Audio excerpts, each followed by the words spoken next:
She's crying her heart to me. How could you let this? It's a 3:15, girl. What's it gonna be? Shorty got eyes on. Writing for Usher early on, what was that like as a writer? Oh, it was incredible, man. I mean, nobody knew who he was. Nobody knew who I was. Me. So we ended up writing Think of You, and that became. Some artists chase music, others are just born in it. This is the story of how Donnell Jones went from almost catching a case at 15 to building one of R&B's most underrated legacies, fighting his way through industry shakeups, personal demons, and the kind of heartbreak you can't auto-tune your way out of. Man, I mean, the streets was it was tough, you know what I'm saying, growing up in Chicago, on the South Side. Donnell Jones didn't just find music, he basically lived in it. Born in Chicago with a dad who sang gospel and a mom who treated vinyl like it was sacred, his whole house felt like a record store with a kitchen. Grandma sang, Grandpa sang, everybody was humming something, whether they were professionals or not. But even with all that church energy in the air, Donnell wasn't exactly leading Sunday solos. He wasn't in the choir, wasn't catching the Holy Ghost. He was the kid staring at the clock, trying to dip early. So, you know, I lived in the hood, two parents, man, my father, my mother. My dad was a pastor, drive trucks and all that, so he was out of the house a lot. Mom had The real spark? That came from the R&B legends blasting through the speakers when he was supposed to be doing homework. Michael Jackson moonwalking on the TV, Teddy Pendergrass crooning through the walls, the Isley Brothers setting the mood. That's what raised him. That's what made him want to turn daydreams into tracks. His first album dropped a little later. It had solid moments, some love from the charts, some slow jams that lived on mixtapes, but nothing explosive. Still, it was a starting line. Then came the moment everything clicked. His second album blew the door open. One track in particular, with a feature from Left Eye, was everywhere. You couldn't step into a party, turn on the radio, or hop in someone's car without hearing it. The album went platinum and officially turned him from that guy who wrote that song to that guy. He kept the momentum going. More albums, more hits, bigger chart numbers. He dropped records that made people fall in love, fall out, and then fall right back again. Growing up on the south side of Chicago, life wasn't a walk in the park. It was gang turf, disciples, vice lords, black stones, you name it. Violence was just part of the scene. But back then, there was some kind of structure. The older dudes, the OGs, kept things from completely spiraling. There was some structure back then. You know, you had the OGs that wasn't letting all this craziness happen.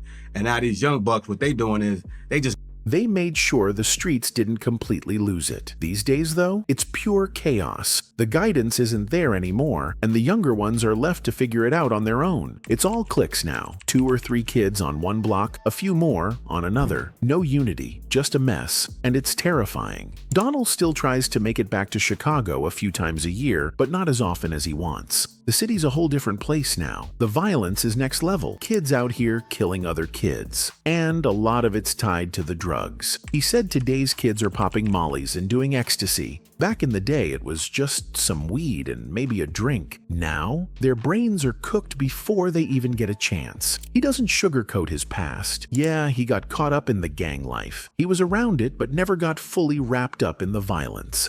I was in the gang bang a little bit when I was young, you know what I'm saying? But again, it was different.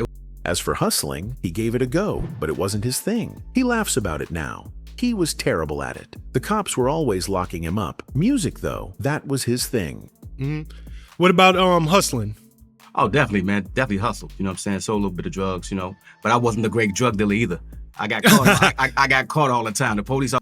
That honesty is what sets him apart. You talk to most rappers and they'll tell you they were out there running the streets, making big moves. But he wasn't about that. He kept getting caught. High school was full of wild moments. Still in the streets, hustling, and even dabbling in gang life. That all started to shift when he met Eddie F, though. The trips to Jersey, studio sessions, and a whole new outlook on life pulled him out of that world little by little. But before any of that, he had a close call that nearly derailed everything. One day, he was chilling on his girl's porch when the cops showed up. Apparently, there had been an armed robbery nearby, and some guy in the back of the squad car pointed at him. The twist? He wasn't even the dude they were looking for, just some guy who looked like him. But the cops weren't having it. They threw him in a lineup, and people started finger-pointing. He was only 15, scared to death, facing charges for something he didn't do.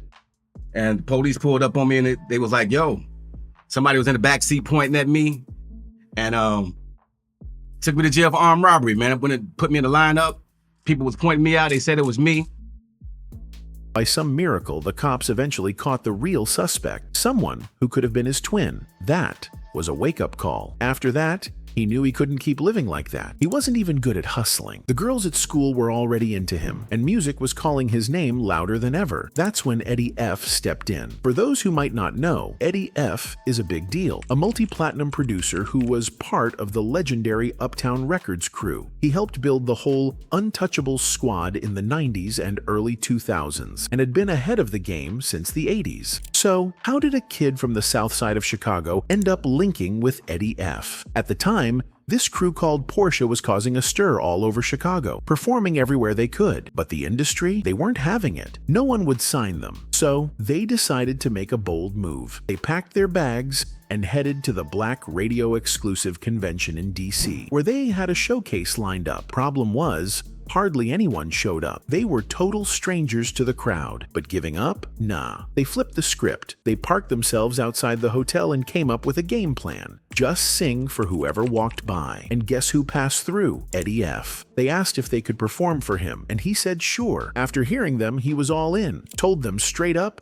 "Don't sing for anyone else. I'm signing you." Then he left, but they weren't about to chill. As soon as Eddie dipped, they spotted someone else and were ready to go for it again. Eddie saw them, pulled them aside, and dropped this: "Seriously, don't sing for anyone else. I meant it." 2 months later, Eddie hit them up with plane tickets to New York, and that was the turning point. Writing for Usher early on, what was that like as a writer? Oh, it was incredible, man. I mean, nobody knew who he was. Nobody knew who I was. And me. So we ended up writing Think of You, and that became...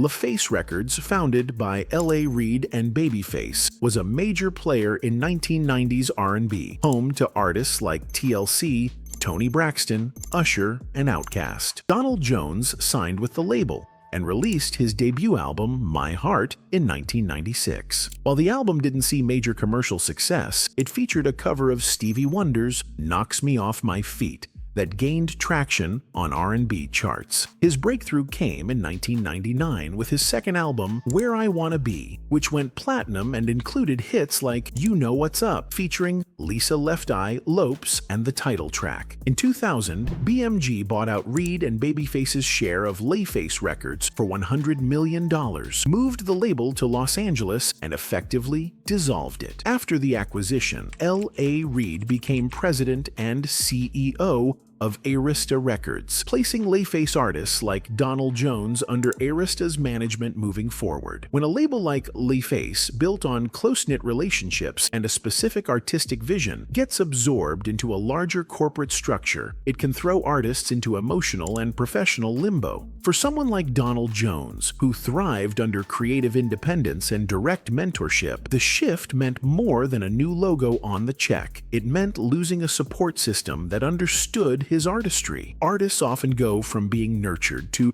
feeling like just another name on a long roster. That loss of intimacy and direction can chip away at confidence, delay releases, dull momentum, and, in some cases, lead to burnout or withdrawal. The business keeps moving, but the artists are the ones left to pick up the pieces. After LaFace Records shut down, Donnell Jones found himself floating. No label, no direction, and feeling like he was lost at sea creatively. The uncertainty hit him hard, spiraling him into a dark place where he turned to alcohol to numb the chaos. Over time, that habit only deepened. At one point, he said he'd deliberately drink to get drunk, using it as a way to deal with his broken marriage and the grind of the industry. It wasn't long before things hit rock bottom, and that's when he decided to check into rehab. But even recovery wasn't a straight shot. He relapsed a few times, but always kept pushing to get better. He disappeared from the music scene for a solid 7 years, dealing with everything from depression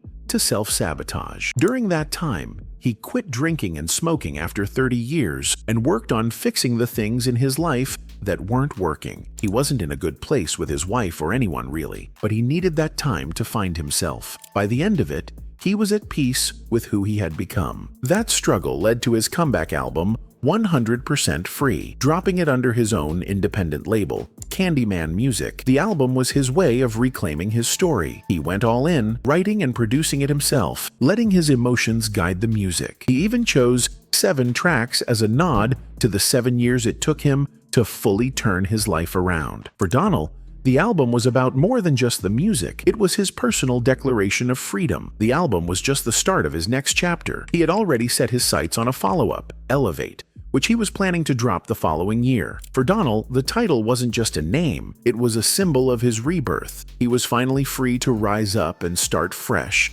stronger than ever. Now in his late 40s, Donell is using his platform to share the lessons he's learned. His comeback isn't just about the music, it's about resilience, growth, and finding peace through all the chaos. It's a reminder that the toughest battles often lead to the most powerful comebacks.